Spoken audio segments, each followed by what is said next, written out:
காப்பவரே பிதாவே உமக்கு ஸ்தோத்திரம்.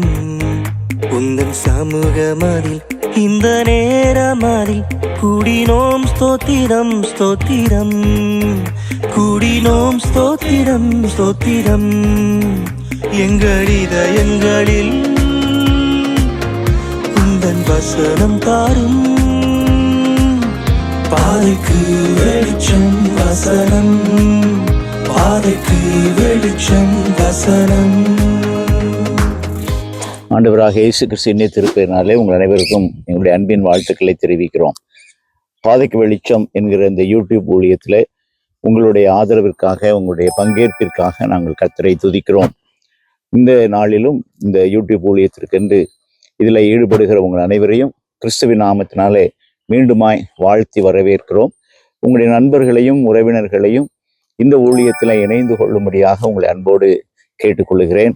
மட்டுமல்ல, இந்த ஊழியத்திலே சப்ஸ்கிரைபராக நீங்களும் மற்றவர்களும் இணைந்து இந்த ஊழியத்தை ஆதரிக்கும்படியாகவும் உங்களை மிகுந்த அன்போடு கூட நினைவுபடுத்துகிறேன். கிறிஸ்துவே முதன்மையானவர், அவரே முழுமையானவர் என்கிற மைய செய்தியின் அடிப்படையில கொலோசியர் நிருபத்தை நாம் கற்று வருகிறோம். இதில் முதல் அதிகாரத்தினுடைய நிறைவு பகுதிக்கு நாம் வந்திருக்கிறோம். இயேசு கிறிஸ்து மேன்மையானவர் அல்லது முதன்மையானவர், சிறப்புக்குரியவர் என்பதை இந்த முதல் அதிகாரம் முழுவதும் பல நிலைகளிலே நமக்கு விளக்கி காண்பிக்கிறது. எனவே இந்த அதிகாரத்தை நிறைவு செய்யும் போது பவுலடியார் கிறிஸ்து முதன்மையானவர், முழுமையானவர் என்கிற செய்தியை எல்லாருக்கும் அறிவிக்கும்படியாக தான் எவ்விதமாய் செயல்படுகிறேன் என்பதை சொல்லி இதை முடிக்கிறதை நாம் பார்க்கிறோம். அந்த 2 வசனங்களையும் நான் படிக்கிறேன், கவனியுங்கள். எந்த மனுஷனையும் கிறிஸ்து இயேசுவுக்குள் தேறினவனாக நிறுத்தும்படிக்கு அவரையே நாங்கள் அறிவித்து, எந்த மனுஷனுக்கும் புத்தி சொல்லி, எந்த மனுஷனுக்கும் எல்லா ஞானத்தோடும் உபதேசம் பண்ணுகிறோம். அதற்காக நான் எனக்குள் வல்லமையாய் கிரியை நடப்பிக்கிற அவருடைய பலத்தின்படி போராடி பிரயாசப்படுகிறேன். இயேசு முதன்மையானவர் என்பதை அனைவரும் அறிந்து கொள்ள வேண்டும் என்கின்ற பணியில ஈடுபடுகிற பவுலடியார் அதை எவ்விதமாக நான் நிறைவேற்றுகிறேன் என்பதை 2 வசனங்களிலே சொல்லுகிறார். இவருடைய பவுலடியாருடைய வாழ்க்கையின் நோக்கம் என்ன என்றால், எப்படியாவது அனைவரையும் சிறப்புக்குரிய இந்த இயேசு கிறிஸ்துவின் வழியாக தேறினவர்களாக, முதிர்ச்சி உள்ளவர்களாக உருவாக்க வேண்டும் என்பதுதான்.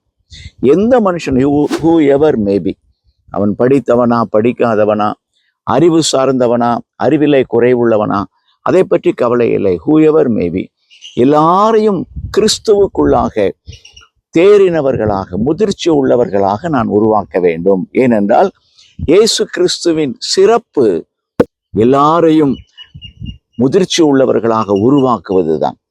அவ்விதமாக உருவாக்க வேண்டும் என்பதற்காக பவுலடியார் தன்னுடைய வாழ்க்கையை அர்ப்பணித்திருக்கிறார்.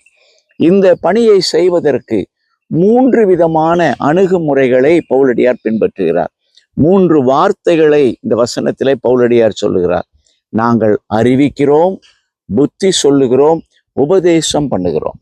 3 காரியம், 3 நிலைகளிலே இதை சொல்லுகிறார். நேரடியாக அறிவிக்கின்ற பணியையும் நாங்கள் செய்து கொண்டிருக்கிறோம். அது மட்டுமல்ல, நாங்கள் புத்தி சொல்லுகிறோம். புத்தி சொல்லுகிறோம் என்றால் பிறர் கிறிஸ்துவே முதன்மையானவர், முழுமையானவர், எல்லா சிறப்புக்கும் உரியவர் என்பதை ஒப்புக்கொள்ளுகிற விதத்திலே அவர்களோடு நாங்கள் பேசுகிறோம், அவர்களோடு உரையாடுகிறோம், அவர்களை இதை சம்மதிக்க பண்ணுகிறோம். 3ஆவதாக நாங்கள் உபதேசம் பண்ணுகிறோம். we teach.